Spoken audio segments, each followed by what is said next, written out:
नमस्कार दोस्तों, आज हमारा नया सब्जेक्ट हिंदू विधि शुरू हो रहा है।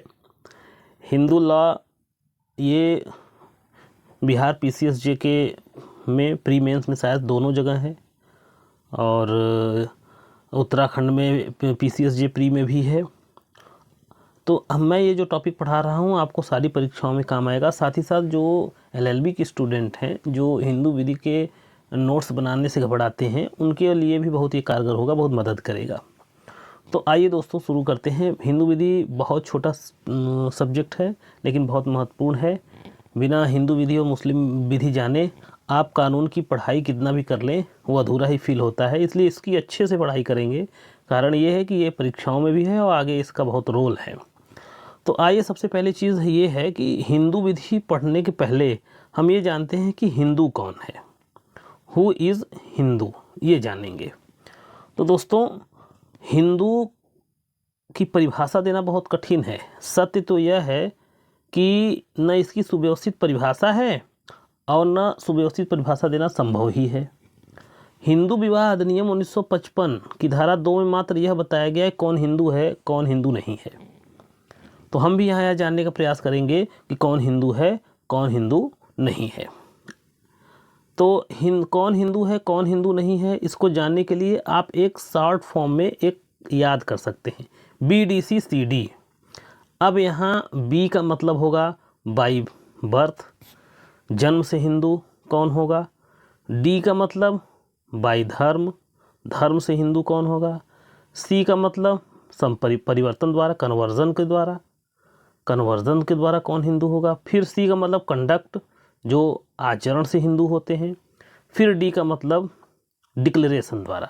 तो BDCCD आपको याद रहेगा। तो जो हिंदू विवाह अधिनियम 1955 की धारा 2 में जो 5 प्रकार के हिंदुओं की चर्चा की गई है कि कौन हिंदू होगा कौन हिंदू नहीं होगा, वो आपको बड़े आसानी से समझ में आ जाएगा। तो आइए देखते हैं दोस्तों, पहला कि जन्मतः हिंदू कौन है। तो जन्मतः हिंदू कौन है ये जान जाते हैं।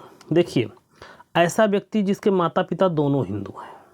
हिंदुस्तान में ऐसा व्यक्ति जिसके माता पिता दोनों हिंदू है वह अपने आप हिंदू होता है, वह जन्म से हिंदू होता है।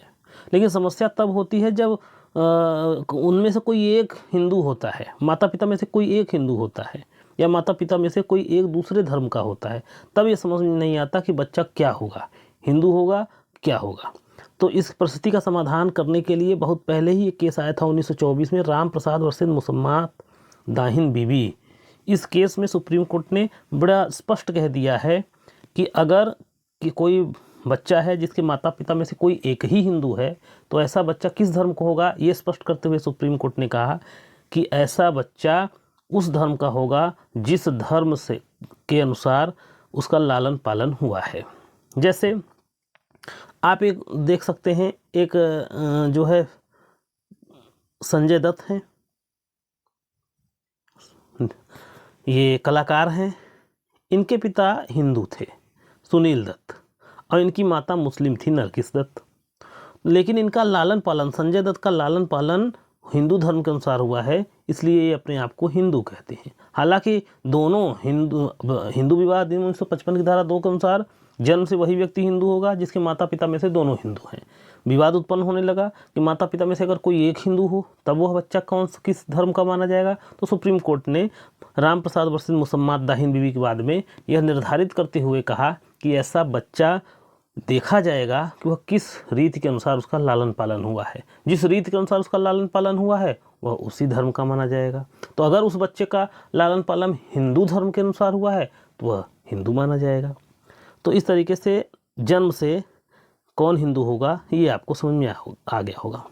अब धर्म से कौन हिंदू होगा, तो ऐसा व्यक्ति जो धर्म से हिंदू, बौद्ध, जैन या सिख हो वह हिंदू होगा। जो धर्म से हिंदू, बौद्ध, जैन, सिख हो वह धर्म होगा, या वह मुसलमान न हो, यहूदी न हो, ईसाई न हो और पारसी न हो। यह अगर 4 नहीं है तो वो हिंदू माना जाएगा धर्म से। अब अगला देखते हैं दोस्तों कि ये संपरिवर्तन, कन्वर्जन और रिकन्वर्जन क्या होता है। क्या कन्वर्जन और रिकन्वर्जन द्वारा भी कोई हिंदू हो सकता है? तो बिल्कुल, कोई भी व्यक्ति धर्म परिवर्तन करके हिंदू हो सकता है, और धर्म परिवर्तन का यहाँ तात्पर्य किसी धर्म को छोड़कर दूसरे धर्म को स्वीकार कर लेने से है। यह भारतीय संविधान के अनुच्छेद 25 के अंतर्गत अंतःकरण की स्वतंत्रता के अंतर्गत आता है। तो आप जानते ही हैं कि कोई व्यक्ति अपना हिंदू धर्म में परिवर्तन करा सकता है। भारतीय संविधान का अनुच्छेद 25 कहता है कि हर व्यक्ति को अंतःकरण की स्वतंत्रता, किसी धर्म को मानने की स्वतंत्रता, अपने धर्म के अनुसार आचरण करने की स्वतंत्रता है। तो यह अनुच्छेद 25 के अनुसार बशर्ते वह दबाव मूलक नहीं होना चाहिए। कोई धर्म परिवर्तन कर रहा है वह दबाव मूलक नहीं होना चाहिए, भय भ्रम विवश करके उसको धर्म उसका परिवर्तन न कराया गया होना चाहिए, बल्कि वह स्वतंत्र सम्मति से अपने हिंदू धर्म हुआ हो तो वह किसी भी धर्म को अगर स्वीकार कर ले। अगर कोई व्यक्ति स्वतंत्र सम्मति से बिना किसी भय भ्रम और झूठ सच किए हिंदू धर्म स्वीकार कर लेता है तो वह हिंदू होगा कन्वर्जन द्वारा। इस पर एक केस बहुत अच्छा है। ये केस का नाम है पेरूमल वर्सेस पुन्नू स्वामी। इस बात में उच्चतम न्यायालय ने अभी निर्धारित करते हुए कहा कि जब किसी व्यक्ति ने या तो हिंदू धर्म स्वीकार कर लिया हो या आचरण में उतार लिया हो, हिंदू होगा। इसके लिए किसी शुद्धि और प्रायश्चित की आवश्यकता नहीं है।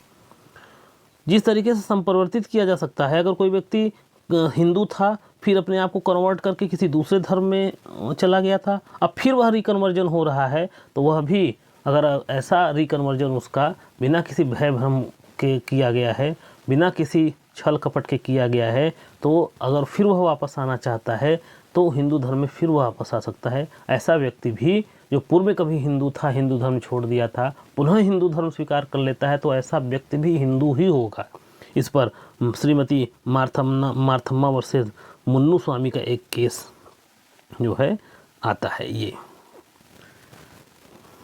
अब अगला है दोस्तों, B by birth, D by धर्म, सी बाई कन्वर्जन, अब फिर सी यानी बाई कंडक्ट, आचरण द्वारा। तो क्या कोई व्यक्ति आचरण द्वारा भी हिंदू हो सकता है? क्यों नहीं हो सकता। वे व्यक्ति हिंदू हैं जो अपने को हिंदू कहते हैं तथा हिंदू धर्म एवं संस्कृति के अनुसार आचरण करते हैं। आचरण अभिव्यक्त या विवक्षित हो सकती है। इस पर एक केस था, ये यज्ञदास वर्सेस मूलदास का केस। ये यज्ञदास वर्सेस मूलदास का केस था। इस केस में उच्चतम न्यायालय ने कहा कि धार्मिक रूप से परिभाषित करते हुए कहा कि एक व्यक्ति जो हिंदू धर्म का पालन करना चाहता है, प्रवंजना करता है, हिंदू धर्म के अनुसार आचरण करता है, हिंदू धर्म में आस्था रखता है, वह हिंदू है।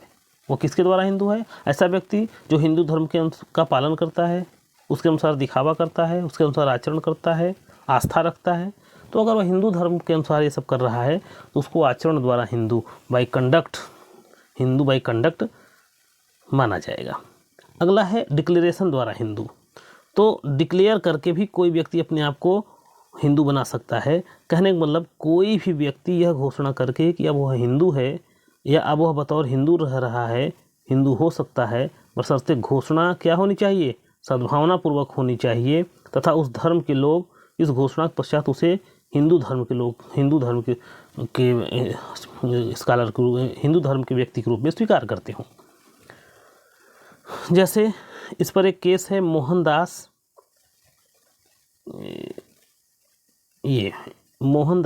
वर्सेस देव सोम बोर्ड के बाद में जेसूदास जो जन्म से कैथोलिक ईसाई था किंतु हिंदू मंदिरों में भक्ति के गीत गाया करता था और हिंदू की भांति उपासना किया करता था, उसने अपनी एक घोषणा में अपने को हिंदू बताया, लोगों ने उसको हिंदू स्वीकार कर लिया, उसे हिंदू माना गया। तो इस तरीके से आपने देखा कि कौन हिंदू है।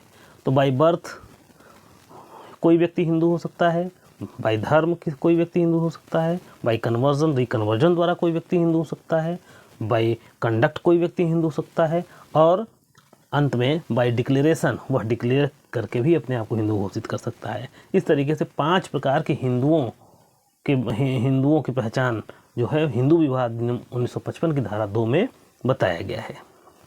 नमस्कार दोस्तों।